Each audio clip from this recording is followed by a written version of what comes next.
നമുക്ക് മൾബറി വെച്ചൊരു ഐസ്ക്രീം ഉണ്ടാക്കാം. ഞാൻ കുറച്ച് മൾബറി പറിച്ചെടുക്കുകയാണ്. നല്ല പഴുത്ത് തുടുത്ത് പാകമായി നിൽക്കുന്നുണ്ട്. മൾബറിയൊക്കെ നല്ല ബ്ലാക്ക് കളറും ആയിട്ടുണ്ട്, നല്ല മധുരമുണ്ട്. അപ്പോൾ പറിക്കണതിൻ്റെ ഇടയിൽ ഇങ്ങനെ കഴിക്കാനും നല്ല രസമാണ്. ഇതാ ഇത്രയും കിട്ടിയിട്ടുണ്ട്. കയ്യിലൊക്കെ നല്ല കളറായിട്ടുണ്ട് കേട്ടോ മൾബറി പറിച്ചെടുക്കുമ്പം. ഇനി ഇത് നമുക്ക് നല്ലോണം കഴുകി വൃത്തിയാക്കി എടുക്കണം.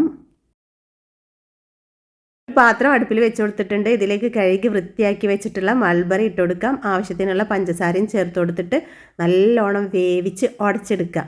വേവിച്ച് ഉടച്ചെടുത്തിട്ടുള്ള മൾബറിൻ്റെ ക്രഷ് നമുക്ക് ഫ്രിഡ്ജിൽ സൂക്ഷിച്ച് വെക്കാം. എന്നിട്ട് ആവശ്യാനുസരണം മിൽക്ക് ഷേക്ക് ഉണ്ടാക്കാം, കേക്കൊക്കെ ഉണ്ടാക്കുമ്പോൾ അതിന് ഫില്ലിംഗ് ആയിട്ട് കൊടുക്കാം, പിന്നെ ഐസ്ക്രീം ഉണ്ടാക്കാം. അപ്പോൾ ഇതാണ് കേട്ടോ നമ്മൾ വേവിച്ച് ഉടച്ചെടുത്ത് വെച്ചിട്ടുള്ള ആ മൾബറിയുടെ ക്രഷ്. ഇതിങ്ങനെ കഴിക്കാനും നല്ല ടേസ്റ്റാണ്, കുട്ടികൾക്കൊക്കെ നല്ല ഇഷ്ടപ്പെടും. ഇതിൽ നിന്ന് ഞാനൊരു 2-3 ടേബിൾ സ്പൂണ് ചേർത്ത് കൊടുക്കുന്നുണ്ട് കേട്ടോ. 2 കപ്പ് വിപ്പിംഗ് ക്രീം എടുത്തിട്ടുണ്ട്. ഇതിലേക്കൊരു 2-3 ടേബിൾ സ്പൂണ് മൾബറിൻ്റെ ക്രഷും കൂടെ ചേർത്ത് കൊടുത്തിട്ട് ഒന്ന് വിപ്പ് ചെയ്തെടുക്കുന്നുണ്ട്. ഇനി ഐസ്ക്രീം ഒന്ന് സെറ്റ് ചെയ്തെടുക്കുക. വേറൊരു പാത്രത്തിൽ കുറച്ച് ക്രീം ഇട്ട് കൊടുത്ത് അതിന് മുകളിലായിട്ട് നമ്മൾ ഉണ്ടാക്കി വെച്ചിട്ടുള്ള മൾബറിൻ്റെ ക്രഷും ഇട്ട് കൊടുത്ത് ഇനി ഇതൊരു സ്റ്റിക്ക് വെച്ചിട്ട് ഒന്ന് ചുറ്റിച്ചെടുക്കുന്നുണ്ട്. ഇതിലേക്ക് കുറച്ച് മൾബറി ഇട്ട് കൊടുത്താൽ നമ്മൾ കഴിക്കുമ്പം അതിങ്ങനെ ബൈറ്റ് ചെയ്യുമ്പോൾ നല്ല രസമാവും. ഞാൻ മറന്നതാണ് ഇട്ട് കൊടുക്കാൻ.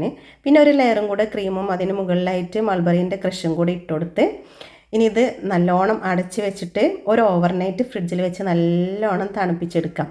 ഇപ്പോൾ നമ്മൾ ഐസ്ക്രീം റെഡിയായി. ഇത്രേ പണിയുള്ളൂ കേട്ടോ. നല്ല അടിപൊളിയായിട്ടുള്ള നല്ല ടേസ്റ്റുള്ള മൾബറി ഐസ്ക്രീം നമുക്ക് വീട്ടിൽ ഉണ്ടാക്കിയെടുക്കാം. അപ്പോൾ മൾബറി വീട്ടിലുള്ളവരൊക്കെ അല്ലെങ്കിൽ മൾബറി കിട്ടിയിട്ടുണ്ടെങ്കിൽ ഐസ്ക്രീം എന്തായാലും ഉണ്ടാക്കി നോക്കുക.